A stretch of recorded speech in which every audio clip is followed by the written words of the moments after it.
अस्सलाम वालेकुम dear students. आज हमने जो टॉपिक करना है वो है ocean tides and it's a very important topic. अक्सर एग्ज़ाम में ये आ जाता है। इसको कहते हैं समंदरी मद्दोजज़र। तो जब समंदर का पानी जो है वो एक ख़ास समझे कि वक्फ़े के साथ उसमें उतार और चढ़ाव पैदा हो तो हम उसको जो है वो टाइड्स कहते हैं। This cyclic rise and fall of sea level is known as the tides. अब इसको साइक्लिक क्यों कहते हैं?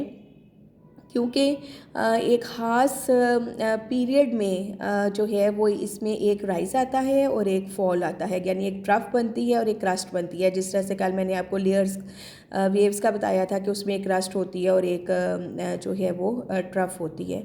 बिल्कुल ये भी लहरों की ही शक्ल के होते हैं, लेकिन ये साइक्लिक और पीरियोडिक होते हैं।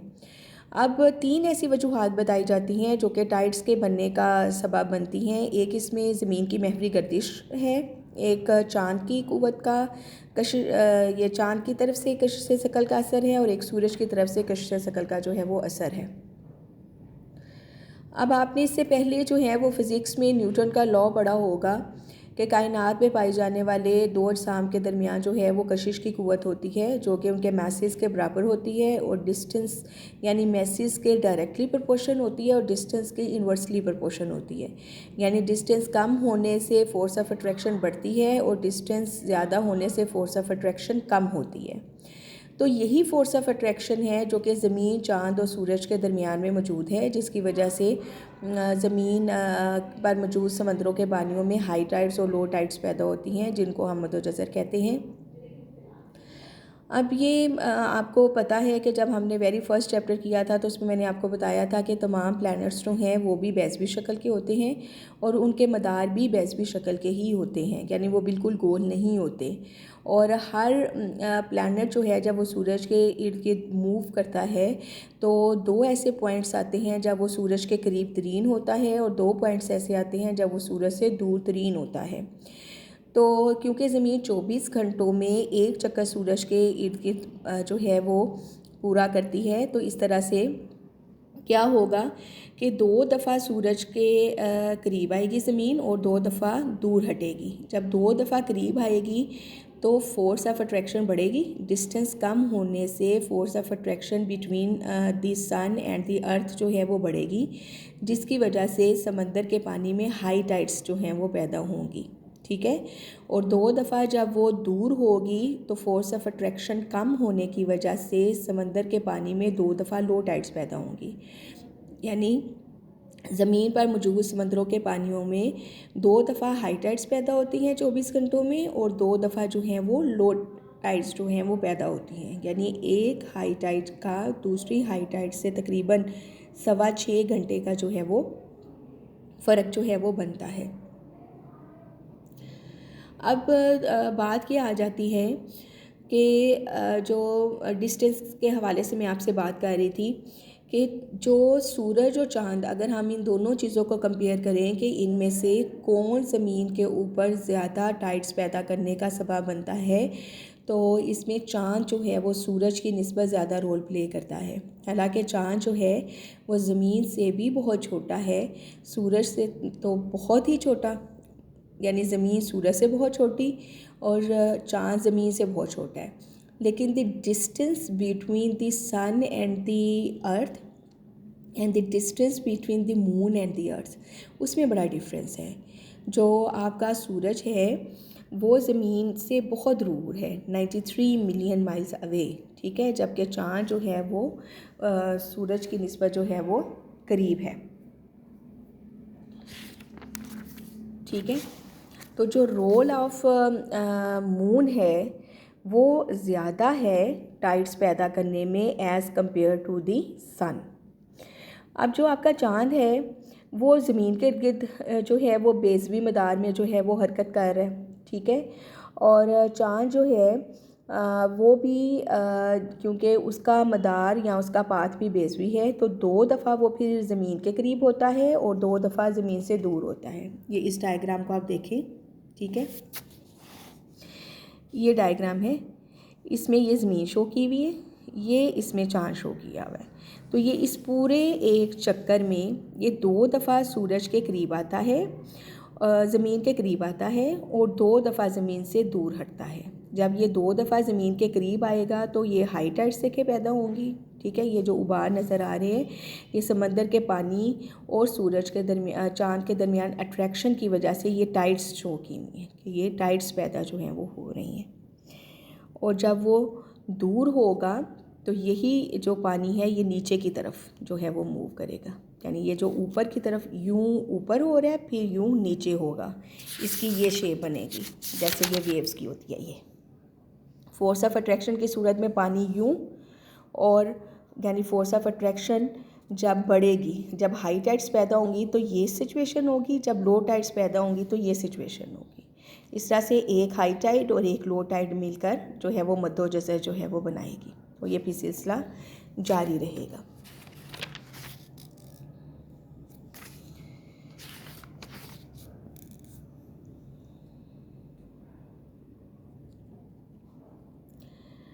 अब जब चाँद जो है वो सूरज के ज़मीन के करीब होता है तो इस सिचुएशन को जो है वो हम पेरिजी कहते हैं। ये यूनानी ज़बान का लफ्ज़ है, इसका मतलब है नियर। और जब चाँद और ज़मीन का फ़ासला ज़्यादा से ज़्यादा होता है तो उस कंडीशन को हम ऑपोजी कहते हैं और इसका मतलब होता है अवे। ठीक है, और जो फोर्स ऑफ अट्रैक्शन है आपके चाँद की, वो सूरज के निस्बत जो है वो 2.5 गुना जो है वो ज़्यादा है, सिर्फ़ इस वजह से कि चाँद जो है वो ज़मीन के करीब है जबकि सूरज दूर है। हालांकि सूरज बहुत बड़ा होने के बावजूद जो है वो फोर्स ऑफ अट्रैक्शन उसकी उतनी नहीं बनती जितनी कि आपकी चाँद और ज़मीन के दरमियान बनती है। इसके बाद है जी थेरीज़ अबाउट द टाइड्स। तो there are given in your book the 2 theories about the tides. एक है जी स्टेशनरी वेव थेरी और एक है प्रोग्रेसिव वेव थेरी। ठीक है, अब प्रोग्रेसिव वेव थेरी वाले ये कहते हैं, इस नज़रिए के मुताबिक क्या होता है कि चाँद की कशिश के बायस जो है वो समंदर की सतह पर 2 बड़ी लहरें पैदा होती हैं जो मगरिब की तरफ से ज़मीन की गर्दिश के बायस चलती हैं, जबकि जो जनूबी निस्फ़ कुरा है उसमें जो है वो आपका पानी जो है वो खुश्की की निस्बत ज़्यादा है और 40 और 65 पर तमाम समंदर थोड़े से हम भी खा रहे होते हैं। इसलिए उन्होंने बताया हुआ है कि इस अर्ज़ के समंदरों में मद्दोजज़र की बड़ी लहरें बासानी बगैर किसी रुकावट के पैदा होती हैं और इनको हम सेकेंडरी वेव्स जो है वो भी कहते हैं। और ये लहरें तब तक चलती रहती हैं जब तक कि यानी ये पूरे ग्लोब में जो है वो अपना सफ़र जो है वो जारी रखती हैं और इसको हम प्रोग्रेसिव लहरों का नज़रिया जो है वो कहते हैं। स्टेशनरी वेव थ्योरी वाले ये कहते हैं, ये हैरिस जो था उसने पेश किया था और इसके मुताबिक जब भी किसी खुले समंदर में या किसी तालाब में जो है वो पानी में एक खिंचाव पैदा होता है तो उसमें जो है वो ऑसिलेशन की वजह से समुद्री पानी में जुम्बश की वजह से जो है उसमें लहरें पैदा हो जाती हैं और वो तब तक चलती हैं जब तक उनके रास्ते में कोई रुकावट ना आ जाए। ये बिल्कुल इसी तरह से है जैसे एक टब में आप पानी भरते हो और उसमें थोड़ी सी आप उसको पानी में हरकत जो है वो लाते हो तो उसमें टाइड्स जो हैं वो पैदा होती हैं और वो तब तक चलती रहती हैं जब तक कि उस टब का जो है वो आखिरी कोना नहीं पहुंच पाता। तो ये 2 थेरीज़ हैं which are given about the tides production on the surface of the earth. इसके बाद जी नेक्स्ट आपका टॉपिक है, टॉपिक तो नहीं इसी में हेडिंग है, काइंड्स ऑफ द टाइड्स कि मद्दोजज़र की कितनी इक़साम है। तो मद्दोजज़र की जो हैं वो आपकी बुक में 2 इक़साम दी गई हैं, एक है स्प्रिंग टाइड्स और एक है नीप टाइड्स। अब स्प्रिंग टाइड्स और नीप टाइड्स कैसे पैदा होती हैं, ये डायग्राम है which give the evidence about the spring tides. अब स्प्रिंग टाइड्स पैदा होने के लिए जो हैं वो 2 तरह की सिचुएशन सिखाई गई हैं। एक देखे लिखा हुआ है नया चाँद और एक पे लिखा हुआ है पूरा चाँद, यानी जब चाँद की पहली तारीख होती है और जब चाँद की 14 तारीख होती है तो उस वक़्त ये सिचुएशन होती है कि चाँद, सूरज और ज़मीन एक ही एंगल पर आ जाते हैं, एक ख़त्ते मुस्तकीम पर या एक ही लाइन पर आ जाते हैं और इस कंडीशन को हम CCG कहते हैं। ऐसी हालत में क्या होता है कि चाँद, सूरज, ज़मीन एक सीध में होने की वजह से ये चाँद और सूरज दोनों मिलकर समंदर के पानी पर फोर्स ऑफ अट्रैक्शन अप्लाई करते हैं, जिससे मामूल से बड़ी टाइड्स जो हैं वो पैदा होती हैं, जिनको हम मद्दो जज़र अकबर कहते हैं। और ये मद्दो जज़र अकबर जो हैं ये आम टाइड से 20% बड़ी होती हैं। ये देखें, ये डायग्राम से मैं आपको बताती हूँ कि जब चाँद की पहली तारीख हो या पूरा चाँद हो तो चाँद और सूरज ये देखें एक ही लाइन में आए हुए हैं, तो ये दोनों मिलकर समंदर के पानी को अट्रैक्ट करते हैं, जिसकी वजह से मामूल से बड़ी जो हैं वो टाइड्स जो हैं वो पैदा होती हैं। आप नीप टाइड्स में इस डायग्राम को फॉलो करें। ये तब होता है जब चाँद की 7 तारीख हो या चाँद की 21 तारीख हो, तो उसमें क्या होता है कि चाँद, ज़मीन और सूरज जो इस्लाह इस्तेमाल होती है इनके लिए, यानी एक तो ये है कि ये कायमा ज़ाविया पर होते हैं, 90 डिग्री के एंगल पर होते हैं, और जो इस कंडीशन के लिए इस्लाह इस्तेमाल होती है उसको क्वाड्रेचर कहते हैं। अभी इस सिचुएशन में ये दोनों फोर्स ऑफ अट्रैक्शन जो ज़मीन के पानी के ऊपर अप्लाई कर रहे होते हैं वो एक दूसरे की कशिश को, क्योंकि ये मुखालिफ रुख में लग रही होती हैं, तो वो एक दूसरे की कशिश को ज़ाइल कर देते हैं, जिससे मामूल से नीची जो हैं वो लो टाइड्स पैदा होती हैं, जिनको हम मद्दो जज़र असगर कहते हैं। और ये आम जो मद्दो जज़र है इससे 20% ये छोटे जो हैं वो होते हैं। ठीक है, ये थोड़ा सा मैं पूरे का पूरा लेक्चर आपको जो है वो रिपीट कर देती हूँ कि टाइड्स का मतलब होता है rise, cyclic rise and fall of ocean water, उसको हम जो हैं वो टाइड्स कहते हैं। इसके पैदा होने की 2 बड़ी वजूहात हैं, एक है जी कशिश की क़ुव्वत और एक है ज़मीन की महवी गर्दिश। ज़मीन की महवी गर्दिश आपने पहले वाले चैप्टर्स में मैंने आपको बताई थी कि महवी गर्दिश की वजह से मूविंग बॉडीज़ पर कैसे जो है वो असर होता है। अब चाँद और सूरज की कशिश के हवाले से मैंने आपको बताया है कि ये न्यूटन का एक फार्मूला है कि ज़मीन पर पाए जाने वाले कोई भी अजसाम जो 2 होते हैं उनके दरमियान फोर्स ऑफ अट्रैक्शन होती है, और ये फोर्स ऑफ अट्रैक्शन जो है ये उनके मैसेस के जो है बराबर होती है, और उनके दरमियान जो डिस्टेंस होता है उसके इन्वर्सली प्रोपोर्शन होती है। डिस्टेंस बढ़ने से फोर्स ऑफ अट्रैक्शन कम होती है और डिस्टेंस कम होने से फोर्स ऑफ अट्रैक्शन बढ़ जाती है। तो चाँद जो है वो सूरज से बहुत छोटा होने के बावजूद ज़्यादा फोर्स ऑफ अट्रैक्शन रखता है ज़मीन के ऊपर, और मद्दो जज़र पैदा करने का ज़्यादा सबब बनता है सूरज की निस्बत, सिर्फ़ एक वजह से कि उसका जो फ़ासला है ज़मीन से वो चाँद की निस्बत जो है सूरज की निस्बत जो है वो बहुत कम है। हालांकि उसका डायामीटर जो है वो सूरज की निस्बत बहुत छोटा है, बल्कि वो ज़मीन से भी छोटा है, लेकिन फोर्स ऑफ अट्रैक्शन उसकी बढ़ जाती है फ़ासला कम होने की वजह से। जैसे आप मकनातीस और लोहे की सुइयों के दरमियान फ़ासला कम करते जाओ तो फोर्स ऑफ अट्रैक्शन बढ़ जाती है, और फ़ासला बढ़ाते जाओ तो फोर्स ऑफ अट्रैक्शन कम हो जाती है। बिल्कुल यही सिचुएशन जो है वो बनती है। तो चाँद क्योंकि ज़मीन के गिर्द जो है वो पूरा एक चक्कर जो है वो लगाता है, और इसका मदार भी बेसवी है, तो इसके चक्कर में 2 दफ़ा ये करीब आता है ज़मीन के और 2 दफ़ा दूर हटता है। जब वो करीब आता है तो इस सिचुएशन को हम पैरिजी कहते हैं, जब वो दूर हटता है तो इस सिचुएशन को हम अपोजी कहते हैं। पैरिजी की कंडीशन में क्या होता है, हाई टाइड्स पैदा होती हैं, अपोजी की सूरत में जो हैं वो लो टाइड्स पैदा होती हैं, और ये सिलसिला फिर जारी रहता है। 24 घंटों में 2 दफ़ा हाई टाइड्स पैदा होंगी, 2 दफ़ा लो टाइड्स पैदा होंगी। इसके बाद 2 थेरीज़ आपकी बुक में दी हुई हैं which are related about the tides. इसमें से एक प्रोग्रेसिव वेव थेरी है और एक स्टेशनरी वेव थेरी है। ये प्रोग्रेसिव वेव थेरी वाले ये कहते हैं कि जो आपका जनूबी निस्कुरा है वहाँ पर पानी ज़्यादा है और खुश्की कम है, और वहाँ पर जब टाइड्स पैदा होती हैं तो उनके रास्ते में कोई रुकावट ना होने की वजह से वो पूरे ग्लोब में जो है वो अपना जो है वो चक्कर लगाती हैं, और इस तरह से जब उनके रास्ते में कोई रुकावट आएगी फिर वो उससे टकराएंगी, फिर एक सेकेंडरी वेव्स बनेंगी, और इस तरह से ये सिलसिला जारी रहेगा। स्टेशनरी वेव थ्योरी वाले ये कहते हैं कि खुले समंदरों में चाँद अपनी कशिश की वजह से एक खिंचाव पैदा करता है, ऑसिलेशन जिसको कहते हैं, इरताशी हरकत, जिसकी वजह से समंदर के मुख्तलिफ हिस्सों में पानी की जो वो हरकत है वो पैदा हो जाती है, और चाँद इसका सबब बनता है, और इसको हम स्टेशनरी वेव थ्योरी कहते हैं। ये नज़रिया हैरिस ने जो है वो पेश किया था। ये देखिए, मैं आपको पढ़ के बताती हूँ। ये नज़रिया हैरिस ने पेश किया। इसके मुताबिक मद्दोजज़र की लहरें ऐसे ही पैदा होती हैं जिस तरह पानी के किसी तालाब में अगर खिंचाव पैदा हो तो वो आगे पीछे मुतहरक होगा। बिल्कुल इसी तरह जब खुले समंदरों में चांद अपनी कशिश से खिंचाव पैदा करता है तो समुद्री पानी में एक जुम्बशी या इरताशी ऑसिलेटिंग हरकत पैदा होती है। इस तरह समंदर के मुख्तलिफ हिस्सों में पानी की हरकत साकन लहरों का ही नतीजा है। इसके बाद मैंने आपको काइंड्स ऑफ टाइड्स में दो बताई, स्प्रिंग टाइड्स और नीप टाइड, मद्दोजज़र अकबर और मद्दोजज़र असगर।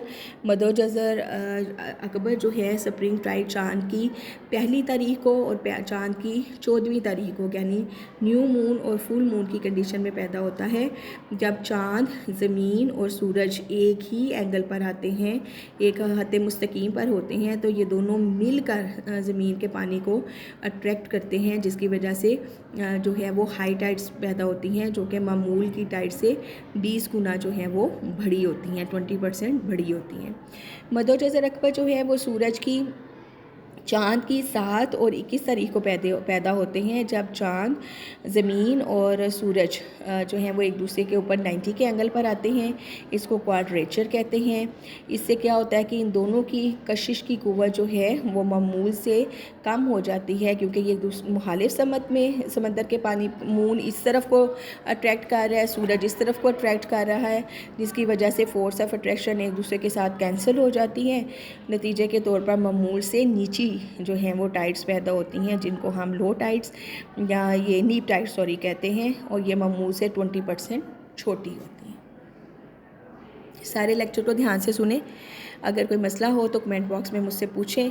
नेक्स्ट टॉपिक जो है वो हमारा होगा इंशाल्लाह। अच्छा, ये बल्कि मैं करवा दूँ, ये भी मैं आपको करवा देती हूँ। ये है मद्दोजज़र के असरात और फ़वाइद। आपका फिर ये चैप्टर ख़त्म हो जाएगा मद्दोजज़र के असरात और फ़वाइद के साथ। अब जो मद्दोजज़र के फ़ायदे होते हैं हाई टाइड्स और लो टाइड्स की सूरत में, वो बहुत से हैं। एक तो ये कि जितने भी समंदर में पाया जाने वाला मवाद है, जो यानी नीचे से ऊपर और ऊपर से नीचे आता है, यानी दरिया जो तमाम अपना सामान लाकर जो है वो समंदर के किनारों पर बिछाते हैं, तो यही हाई टाइड्स उसको जो है वो समंदर के जो है वो नीचे लेकर जाती हैं, और जिससे कुदरती तौर पर दरियाओं के दहाने जो हैं वो साफ़ रहते हैं। अदरवाइज़ वो जो है वहाँ पर जितना भी दरिया सामान लेकर उसके किनारे पर बिछा कर गए हैं, वो वहीं का वहीं ढेरों का ढेर जो है वो पड़ा रहे। मद्दोजज़र में पानी के चढ़ाव के वक़्त जो हैं वो कम गहरी बंदरगाहें भी जो हैं वो बड़ी जहाज़रानी के लिए बआसानी वहाँ पर लंगर जो है वो किया जा सकता है, क्योंकि पानी की फरावानी की वजह से आसानी से जहाज़ वहाँ पर लंगर अंदाज हो सकते हैं। मद्दोजज़र की लहरें जब साहिलों की तरफ बढ़ती हैं तो साहिली इलाकों में खास का साहिली शहरों का कूड़ा करकट भी उठाकर गहरे समंदरों में ले जाते हैं, जिससे साहिली मुकामात की गंदगी जो है वो साफ़ हो जाती है। मद्दोजज़र में पानी के चढ़ाव के वक़्त समुद्री पानी को बांध कर रोका जाता है, और फिर सतह गिरने के बाद इस पानी पर टरबाइन चलाकर पन बिजली हासिल की जाती है। मद्दोजज़र की वजह से न सिर्फ करीबी साहिली इलाकों में जहाज़रानी में मदद मिलती है, बल्कि बाज़ कम गहरे दरियाओं में जब मद्दोजज़र की लहरें अंदर तक दाखिल होती हैं तो उनकी सतह बुलंद होने से हल्के जहाज़ इन दरियाओं के ज़रिए दूर अंदर खुश्की तक बआसानी चले जाते हैं। इसके बाद जो हाइड्रोलॉजिकल साइकिल है उसमें बड़ा जो है वो रोल प्ले किया जाता है कि दुनिया के जो ये मैं छोटा सा ये पैराग्राफ है आपको पढ़ के सुनाती हूँ कि समंदर बनी नो इंसान के लिए कुदरत का अनमोल तोहफ़ा है। आप भी चक्कर में इनका एक अहम किरदार है। एक तरफ ये दुनिया के सबसे सस्ते ज़राए नक़्लो हमल फ़राहम करने का बायस हैं, तो दूसरी तरफ इंसानी खुराक का ज़रिया है। इनसे लाखों टन रोज़ाना मछली, खाने का नमक और दीगर कीमियाई नमकियात हासिल होते हैं, जो सनत हुर्फत में बतौर खाम माल इस्तेमाल होते हैं। समंदर कुरा हवा में नमी फैलाने का सबसे बड़ा ज़रिया है। गोया बारिश के लिए ज़्यादातर बुखारात समंदरों से ही अमले तबहीर के ज़रिए कुरा हवा में शामिल होते हैं। साहिल समंदर ना सिर्फ मोतदिल आबो हवा के इलाके हैं, बल्कि कुराए अर्ज़ की मजमूई आबो हवा को मोतदिल रखने में कुराए आब एक अहम किरदार अदा करता है। ठीक है जी, तो this is all about the tides. ये पूरा टॉपिक हो गया। कल इंशाल्लाह हम ये करंट्स शुरू करेंगे, बहरी रोएं, इनकी वजूहात और इनके असरात। ये आपका कल मैं इंशाल्लाह यूनिट 28 जो है वो शुरू करवाऊँगी। तो इस लेक्चर को ध्यान से पढ़ें, ये बहुत इम्पॉर्टेंट है, अक्सर एग्ज़ाम में आ जाता है। अगर इसमें से कोई चीज़ समझ नहीं आती कमेंट बॉक्स में मुझसे पूछें। कुछ दिनों के बाद आपके कॉलेज वैसे शुरू हो जाएंगे, तो फिर इनके टेस्ट होंगे सारे टॉपिक्स के, तो फिर आपको और इसमें क्लियर जो है वो हो जाएगा। ओके जी, अल्लाह हाफ़िज़।